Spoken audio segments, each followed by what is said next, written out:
나아가길 원합니다. 사도행전 23장 23절부터 35절까지의 말씀입니다. 사도행전 23장 23절부터 35절까지의 말씀입니다. 제가 먼저 23절 말씀 봉독해 올리고 서로 번갈아서 교독하고 35절 말씀은 함께 읽도록 하겠습니다. 먼저 23절 말씀입니다. 백부장 둘을 불러 이르되 밤 제3시에 가이사랴까지 갈 보병 200명과 기병 70명과 창병 200명을 준비하라 하고 또 바울을 태워 총독 벨릭스에게로 무사히 보내기 위하여 짐승을 준비하라 명하며 또 이 아래와 같이 편지하니 일러스되 글라우디오 루시아는 총독 벨릭스 카카에게 문안하나이다. 이 사람이 유대인들에게 잡혀 죽게 된 것은 내가 로마 사람인 줄 알고 군대를 거느리고 가서 구원하여다가 유대인들이 무슨 일로 그를 고발하는지 알고자 하여 그들의 공회로 데리고 내려갔더니 고발하는 것이 그들의 율법 문제에 관한 것뿐이요 한 가지도 죽이거나 결박할 사유가 없음을 발견하였나이다. 그러나 이 사람을 해하려는 관계가 있다고 누가 내게 알려주기로 곧 당신께로 보내며 또 고발하는 사람들도 당신 앞에서 그에 대하여 말하라 하였나이다 하였더라.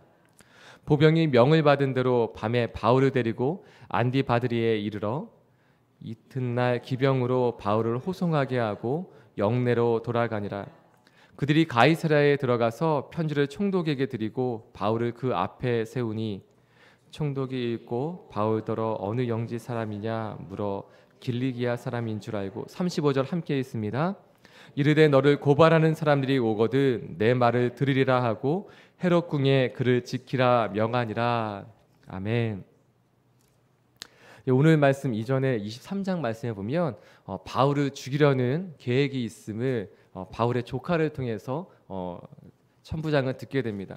그래서 그것을 알게 된 천부장은 신속하고 아주 비밀리에 바울 이송 작전을 세우게 되고 그것을 빠르게 실행하게 됩니다.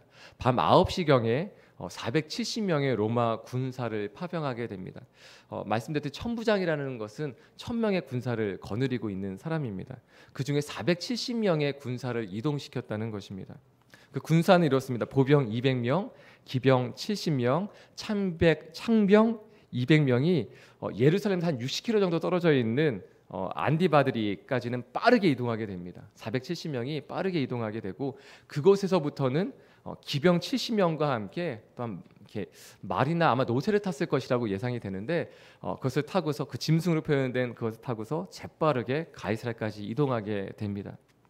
바울 한 명을 호송한다는 것에 비하면 너무 많은 사람들이 이동하게 되지만 심지어 천부장이 처음 들었던 얘기는 40명의 사람들 바울의 암살을 위하여 바울을 죽이기 위하여 그때까지는 내가 먹지도 마시지도 않겠다고 결정한 사람들 그 사람들이 40명이 된다고 기록되어져 있어요. 근데 그 얘기를 들을 때 그냥 들은 것이 아니라 이스라엘의 지도자라고 표현될 수 있는 대제사장들과 또한 유대인들의 지도자들이 함께 이 일을 공모하고 있다는 것을 알게 되었을 때 위급함을 느끼게 되었을 것 같습니다. 그래서 이곳에서 충돌이 있거나 무력 충돌이 있다면 더 큰 분쟁으로 또한 소동으로 벌어질 수 있기 때문에 빠르게 더 많은 군대를 거느리고 있는 총독이 있는 자리로 옮기게 되는 것이죠. 그래서 아주 신속하고 빠르게 바울을 이동시킵니다. 오늘 말씀의 내용은 그 주된 이동에 대한 경로와 내용과 그리고 이 천부장이 벨릭스 총독에게 보낸 편지 서신에 대한 내용이 나옵니다. 오늘 편지에는 이렇게 기록되어져 있습니다. 편지 말씀에 보면 26절부터 30절까지의 말씀에 보면 총독에게 보낸 편지 내용이 있는데 첫 번째는 27절 말씀에 보면 이렇게 기록되어져 있습니다. 이 사람이 유대인들에게 잡혀 죽게 된 것을 내가 로마 사람인 줄 알고 로마 사람이기 때문에 유대인이 아니라 로마 사람이기 때문에 군대를 거느리고 가서 구원했습니다. 이 안에는 표현해 보면 내가 구원했습니다. 이런 표현이 나옵니다. 내가 가서 그를 재빠르게 구원하였습니다. 로마 사람이기 때문에 군대를 거느려가서 구원했습니다. 28절 말씀에 보면 유대인들이 무슨 일로 그를 고발하였는지 제가 알아보았습니다. 라는 내용이 나옵니다. 29절 말씀에 보면 그 알아본 것에 대해서 전하고 있는데 첫 번째는 고발하는 것이 그 내용이 율법 문제, 그들의 율법 문제, 그러니까 유대인들의 법에 대한 부분이지 로마법에 해당되는 것은 없었습니다라고 얘기하는 것입니다. 로마법에 해당되어서 죽이거나 또는 잡아야 될, 결박할 사유가 없었습니다라는 것을 발견하게 되었습니다. 그런데 30절 말씀에 보면 그러나 이 사람을 해하려는 관계, 그런 계획이 있다는 것을 내가 들어서 당신에게로 빠르게 보내게 됩니다. 그리고 이 사람을, 바울이라는 사람을 고발한 사람들도 내가 당신께 다시 가서 이것을 그 고발하는 내용에 대해서 전하라고 하였습니다. 그러니까 자신이 했던 일들에 대해서 아주 요약하여서 잘 전하고 있습니다. 근데 이 내용을 보면 자신이 잘했다는 것입니다. 그것을 굉장히 어필을 잘하고 있어요. 근데 이것도 좋은 것입니다. 일을 잘하는 사람입니다. 근데 이 편지 내용을 보면 이 천부장은 자신의 공적을 많이 이렇게 내세우려고 하고 있구나라는 것을 알게 됩니다. 근데 오늘 말씀을 묵상하고 보면서 한 가지를 발견하게 되는데 하나님은 그래도 역사하신다는 것입니다. 하나님은 바울을 치밀하게 죽이려는 계획이 있을지라도 그래도 하나님은 역사하신다는 것입니다. 어떻게 역사하시는가? 바울을 결정하고 굉장한 결단 아니겠습니까? 내가 바울을 죽이기까지는 먹지도 마시지도 않겠습니다. 물론 나중에 너무 오래되면 먹었겠죠. 마셨겠죠. 그렇지만 이것은 결단인 거죠. 내가 저 사람을 죽이기까지는 이렇게까지 하겠습니다 라고 결정하는 것이죠. 그런 사람들이 40명이 됐다는 거예요. 숫자 40이라는 것은 그냥 표현하는 것이 아니라 그 정도로 많다는 것입니다. 근데 이 사람들이 그저 죽이겠다고 결정한 것이 아니라 자신의 생명을 바칠 정도로 그 사람을 죽이겠다라고 결정하고 있는 것이죠. 그리고 그냥 한 것이 아니라 계획을 세웁니다. 치밀한 계획을 세웁니다. 그럼에도 불구하고 하나님은 구원의 역사를 베푸신다는 것입니다. 치밀한 계획이 있어도 그것을 아예 건너뛰게 만드시는 거죠. 밤 9시경에, 저녁 9시경에 그 계획을 듣자마자 신속하게 이루어져서 그 계획을 실행할 수 있는 어떠한 준비 기간도 없었다는 것입니다. 그리고 또 하나, 자신의 공적을 내세우고 세우려고 하는 것을 오히려 어필하고 나누려고 하는 천부장이 있을지라도 그 천부장을 사용해서 하나님은 역사하신다는 것입니다. 하나님의 사람들만 통해서 역사하시는 것이 아니라 하나님의 사람들만 사용하시는 것이 아니라 심지어는 하나님을 모르고 자신의 공적을 쌓으려고 이 세상의 방법들을 열심히 살아온 사람도 하나님이 사용하신다는 것입니다. 더 놀라운 것은 하나님의 세심한 배려를 보게 됩니다. 그것은 로마 군사 470명이 바울의 보디가드가 된다는 것입니다. 그저 이동하게 하는 것이라 정말 완벽하게 보호하며 하나님이 이동케 하시는 것입니다. 그리고 오늘 35절 말씀에 보면 헤롯 궁에 그를 지키라고 명하니라 라고 되어 있어요. 그러니까 헤롯 궁에 사도 바울이 머물게 됩니다. 이 헤롯 궁은 정말 잘 지어진, 헤롯이 정말 이렇게 공을 들여서 건축한 궁입니다. 근데 이것이 너무 잘 지어졌기 때문에 총독의 관저로 사용하고 있었습니다. 바로 그곳에 바울이 머물게 되는 것입니다. 그리고 심지어 사도행전 24장 23절 말씀에는 이렇게 기록되어져 있어요. 사도행전 24장 23절에는 백부장에게 명하여 바울을 지키되 자유를 주고 그의 친구들이 바울을 돌보아 주는 것을 금하지 말라 하니라. 그러니까 바울이 어떻게 보면은 갇혀 있는 것임에도 불구하고 그에 대해서 자유를 주라고 말했다는 것이에요. 그 헤롯궁 안에서 자유롭게 하라고 말해주었다는 것입니다. 그리고 또 한 가지는 그의 친구들, 바울의 친구들이 와서 그를 돌보아 주려고 해도 그것을 허용해 주라고 말했다는 것입니다. 굉장히 특별한 케이스인 거죠.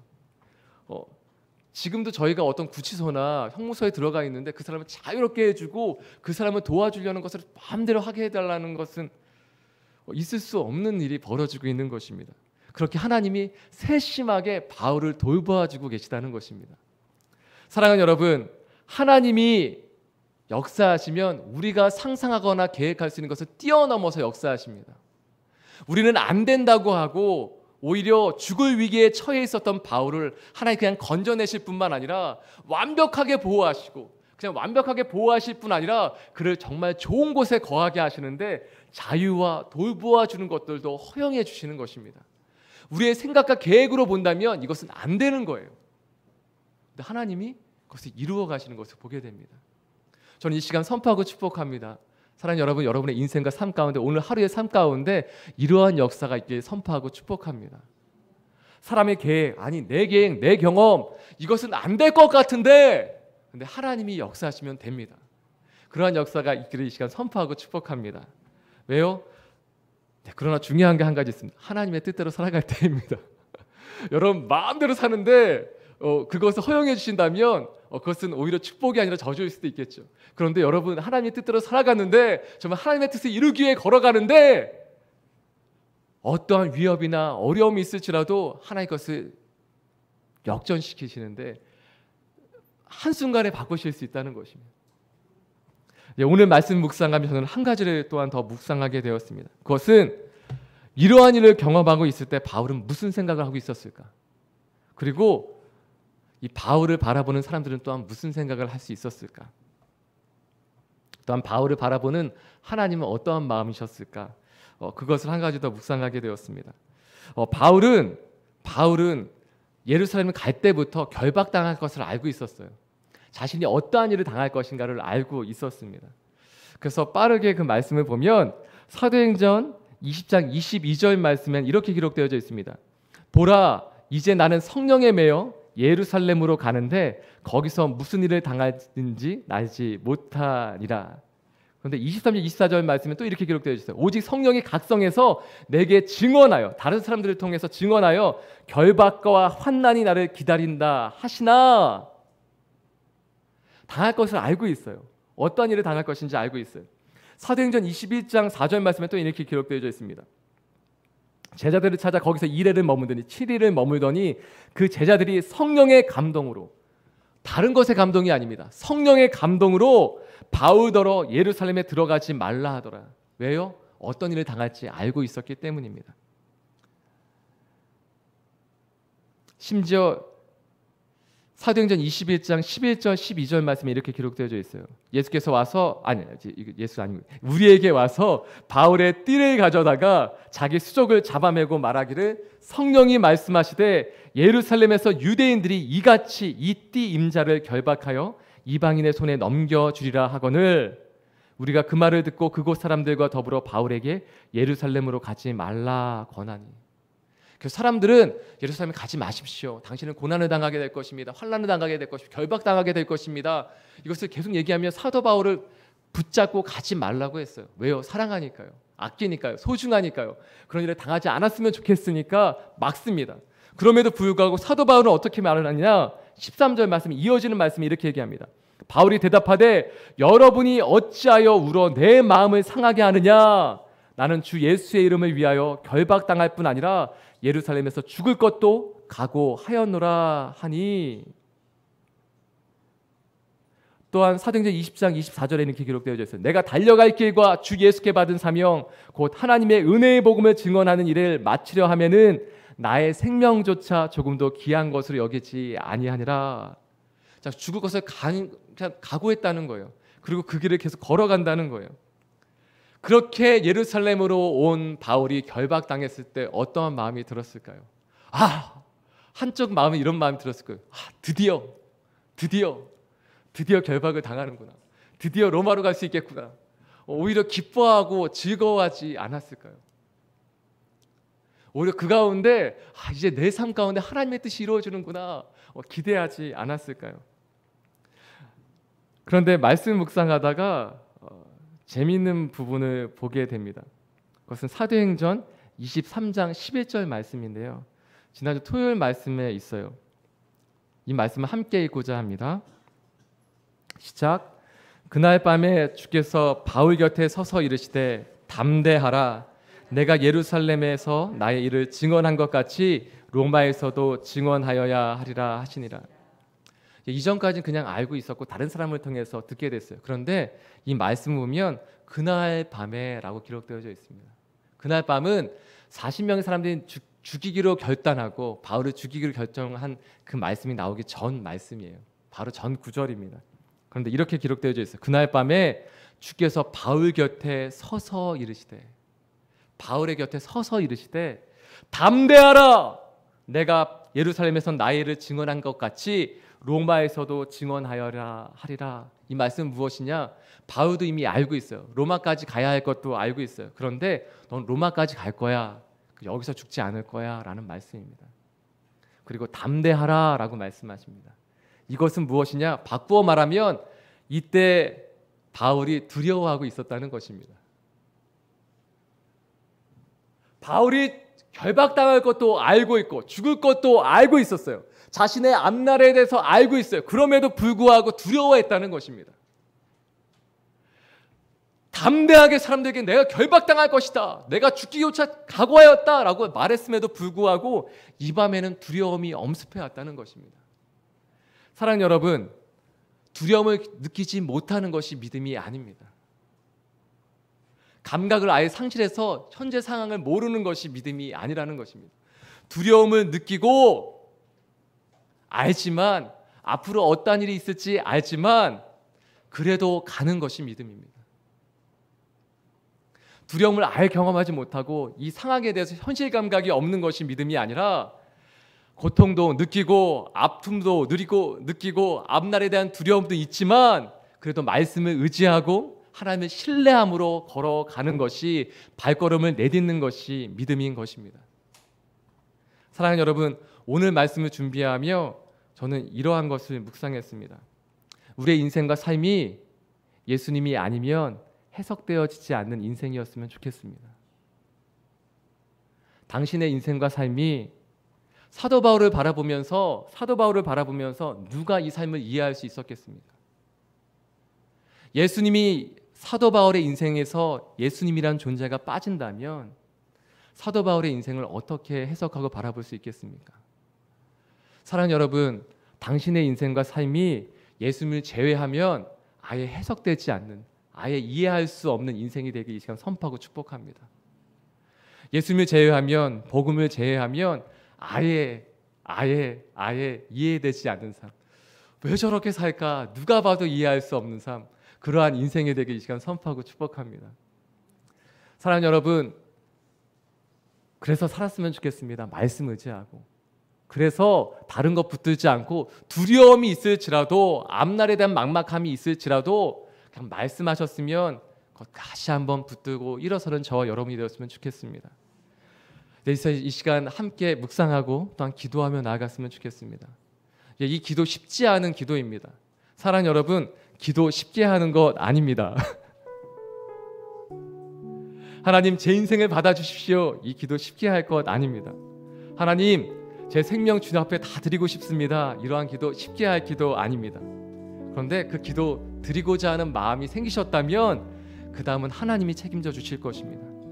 오늘 바울과 같이 로마 군대 470명을 이끌고 하나님이 보호해 주십니다.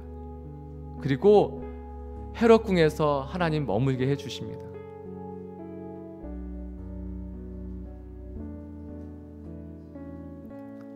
그러나 그런 것이 없을지라도 예수님 빼면 내 인생 가운데 아무것도 없었으면 좋겠습니다. 예수님 빼면 우리의 인생 가운데 아무것도 있지 않았으면 좋겠습니다. 혹시 이 아침에 이 고백을 드리길 원하신다면 기쁨으로 드리셨으면 좋겠습니다. 오늘 처음 찬양의 고백처럼 주 날개미 즐거워라, 주와 함께 거한다면 즐거워라 고백할 수 있는 당신이 되길 이 시간 선포하고 축복합니다. 이 시간 함께 기도하며 주 앞에 나아가기 원합니다. 함께 기도하시겠습니다. 하나님 아버지, 이 시간 기쁨으로 결단하며 또한 선택하며 나아가길 원합니다. 하나님, 주님 아니면, 예수님 아니면 하나님 이해되지도 않고 해석되지도 않는 인생이 되길 소원합니다. 하나님, 우리 인생 바라보면서 때로는 다른 사람이 정말 절망하고 하나님 낭망할 수밖에 없는 상황이 우리 가운데 다가올지라도 하나님, 그것을 오히려 감사하고 기쁨으로 여길 수 있는 것 예수님 때문입니다. 하나님, 사업이 망하고 때로는 하나님 많은 손실을 볼지라도 그것을 통해 예수님 만났기 때문에 우리는 오히려 그것을 감사의 조건으로, 감사의 제목으로 주 앞에 올려드립니다. 이것을 누가 이해할 수 있겠습니까? 이것을 누가 감당할 수 있겠습니까? 예수님이 계시다면, 예수님을 붙잡을 수 있다면, 예수님을 더 알 수 있다면 과거의 아픔과 상함이 나에게 오히려 감사의 기도의 제목이 되는 것을 하나님 누가 이해하고 누가 헤아릴 수 있겠습니까? 하나님, 그럼에도 다시 한번 이 아침에 결단하며 또한 결정하며 주 앞에 나아갑니다. 하나님, 오직 예수로만, 오직 예수로만, 오직 예수로만 살게 하여 주시옵소서. 그로 말미암아 오직 예수님을 말미암아 이해가 되고 오직 예수님만 바라볼 때 우리의 모든 인생이 풀어지며 해석되어지는 인생 되게 하여 주옵소서. 예수님을 제외하면 아무것도 없는 인생이 되게 하여 주옵시고, 하나님 아버지, 예수님으로만 바라볼 때 우리의 삶이 이해되고 해석되어지는 인생 되게 하여 주옵소서. 그로 말미암아 오직 예수로만 살며 하나님 주님 부르실 그날까지 오직 예수로만, 오직 예수로만, 오직 예수로만 살게 하여 주시옵소서.